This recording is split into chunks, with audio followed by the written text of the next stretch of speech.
Hello, everyone, and welcome to the Your Mark on the World show. I'm your host, Devin Thorpe, and our guest today is a really interesting young guy. He's Phil America. He is an activist and an artist who is really focusing on working with, living with, and helping the poor among us around the world. So, Phil, thank you very much for joining us today. It's really a pleasure to have you. Definitely. Thank you for having me. I want to just make sure we survey kind of at a high level some of the things you're doing. And one of the most intriguing things you've done is to live in a variety of places around the world. And when you and I talk about you living there, you tend to choose oftentimes to live a very different lifestyle. Tell us a little bit about that. Well, I think in the world today, especially like myself coming from a place of privilege, I think a lot of people look at certain areas of the world and mark them as off limits, if you will. And I think in the end of the day, it hurts more than it helps. I mean, at the moment I live in Los Angeles, for example, and there's Skid Row there, and the city's called it a quarantine zone or a confinement zone, I think is the official term they use. And I just don't think at the end of the day that there should be any confinements in the world, whether it's, you know, in the richest or the poorest neighborhood, to use that term poor. And so from my own perspective, I think in order for me to understand the world, I've always just taken it as I need to go everywhere. I need to see everything, and I need to try, at least to some little bit of a degree, to understand everything. So tell us a little bit about your art and how your art captures and communicates these things that you're talking about. Myself, I didn't study art.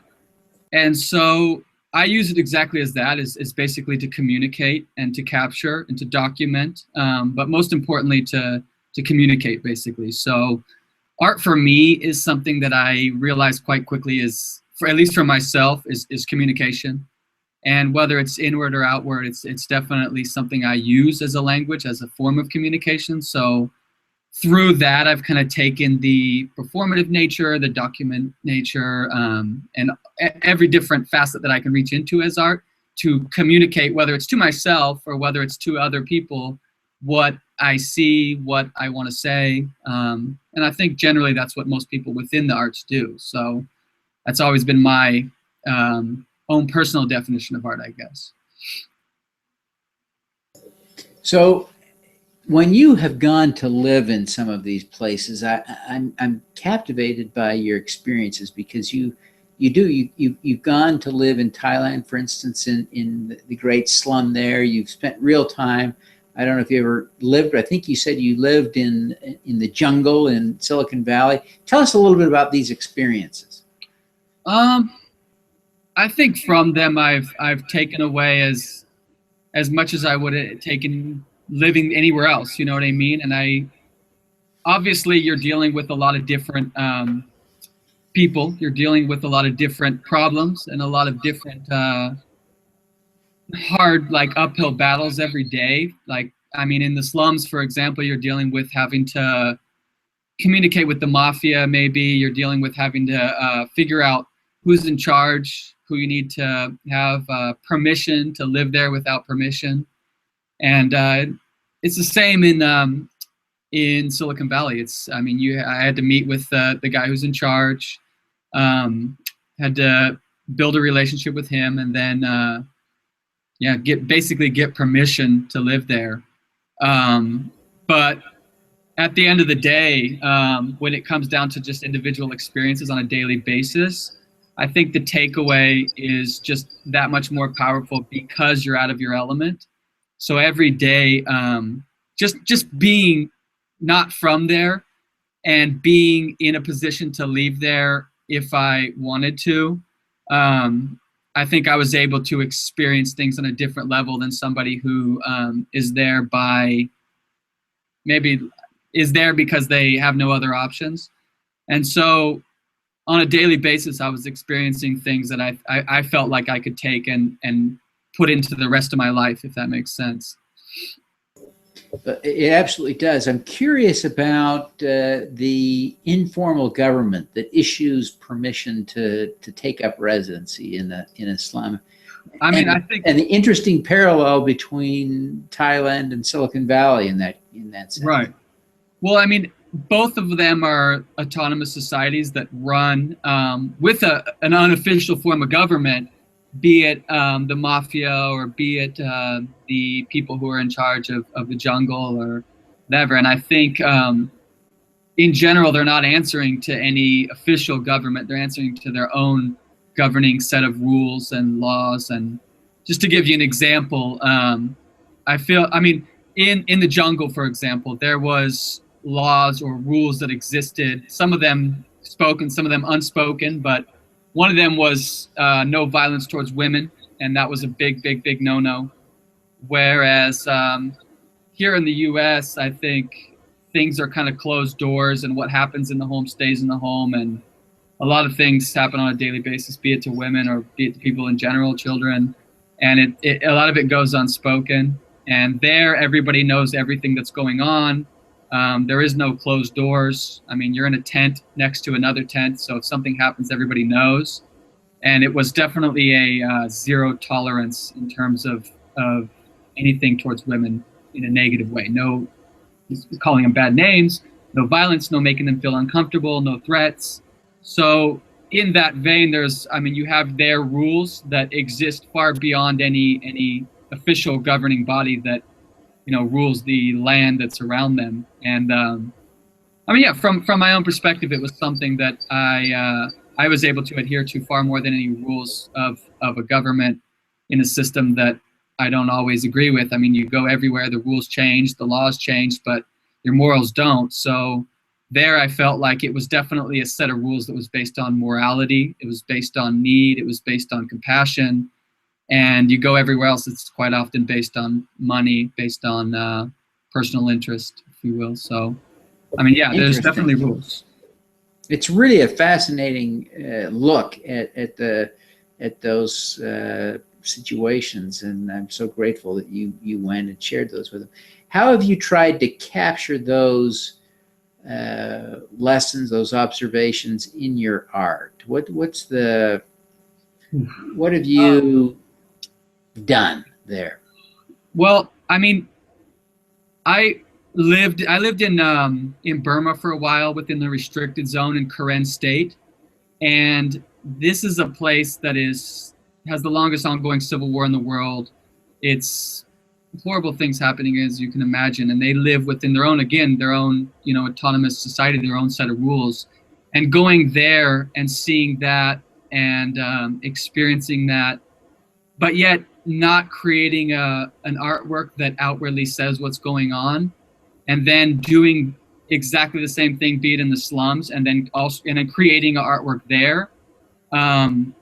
It's just basically going to a place and then trying to find a way to communicate what is going on or what people see on a daily basis, and then show that through art. So basically what I do is I try to take what I see and what I experience. Generally, I generally tend to kind of ignore the negatives, because you have the media, and that's mostly what they focus on. And of course there's negatives and positives everywhere, but I don't think the negative needs to be spoken for at this moment. Now, one of the pieces that you did, as I recall, was your slum dwelling. You made your slum dwelling a piece of art for people to see, so they could experience what you experienced. Right. So basically, I took what I built, the home that I had built there, and kind of the life that I lived there for about a month. And then I put that into a museum setting, into a white cube where people could come and see that and experience that, smell that, feel that. There was a 5-channel sound installation.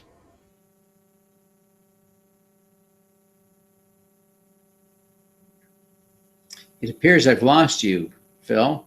Are you there, Phil? Phil, let me see if I can get you back real quick. I'm hoping we haven't lost you for good. because that's a fascinating story. We were just listening. The idea was kind of to bridge that gap a little bit and to. We lost you there for a minute, Phil. So I'm going to ask you to repeat yourself a little bit as you describe the artwork, the piece you put in the white cube. We lost you about there. You were about to say there was a 5-channel sound, I think. Right. Yeah. So I had the home, I had the sound installation. You were able to go into the home. And the idea was basically that people could kind of feel to some small degree what it felt like to be across the street in the slums. And again, like just using that simple form of communication that is art and is a language to communicate it to people that I think they can't walk across the street and understand it without there being it's spoken in their language. So basically I used art to communicate what's going on there to people who typically wouldn't see what's going on there. Oh, fantastic. You know, Phil, as an artist, as an activist, you become something of a role model, someone that people look up to. Who do you look up to? I mean, I probably could give you all the cliche answers, but in reality, the people that I really look up to who inspire me are the people around me. So be it my brother, who himself is, I would say, a social entrepreneur. He's got his own tea business that I help run with him called Misty Peak Tea. And he's selling tea that he gets fair trade, that he gets organic, that he gets from one source, one family. And so, I mean, from that, I'm inspired to look at things when I look at life on a business level, to be very conscious of how I go about things. Or be it the school that I help run, that's all Burmese migrants living and working in Thailand.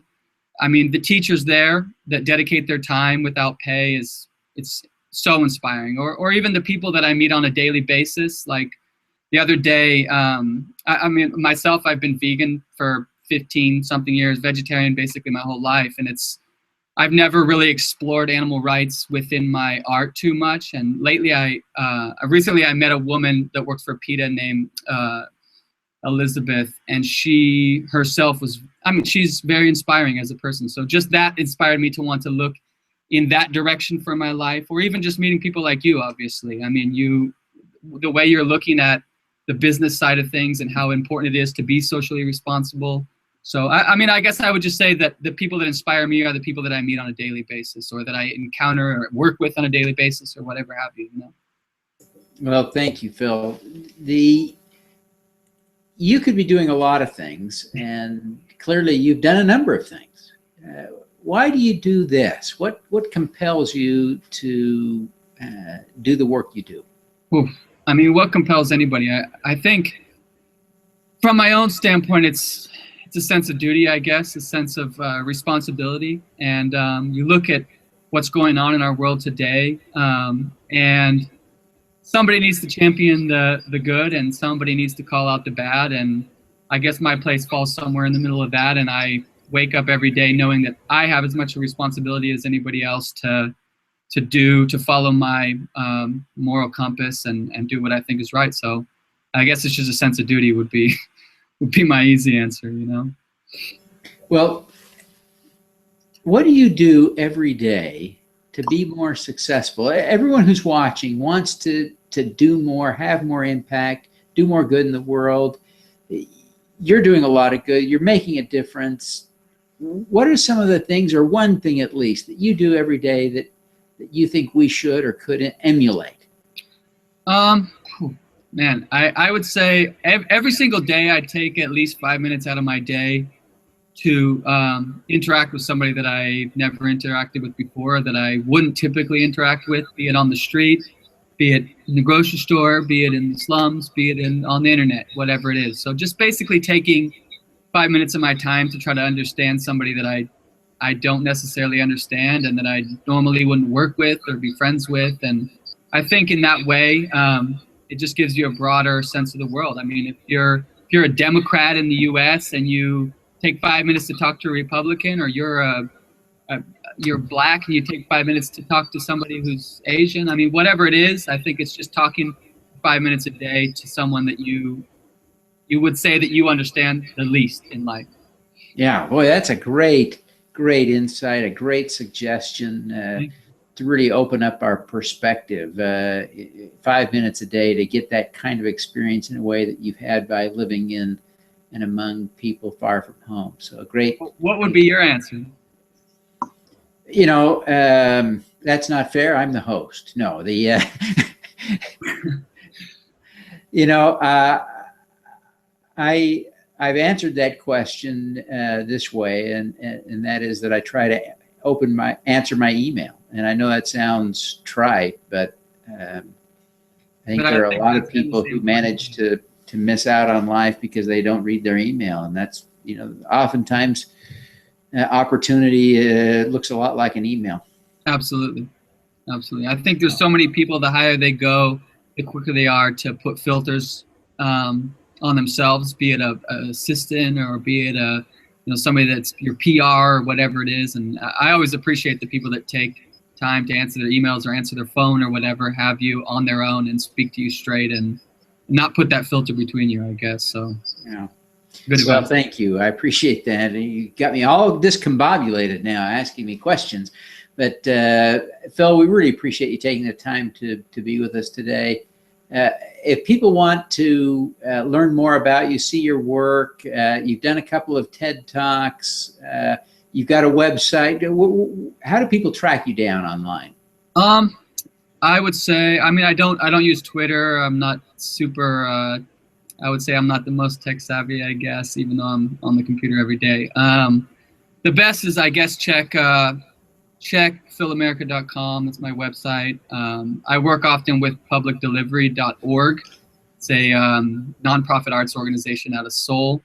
So I'm working with them a lot. They're doing amazing things. So I think maybe check one of those two things or Google search, I guess. Fantastic. Well, again, Phil, we really appreciate you taking the time to be with us today, and we wish you every luck, every success and the best of luck in doing the great work that you're doing. And you as well. Thank you so much. Thank you. Now let's do some good. Okay.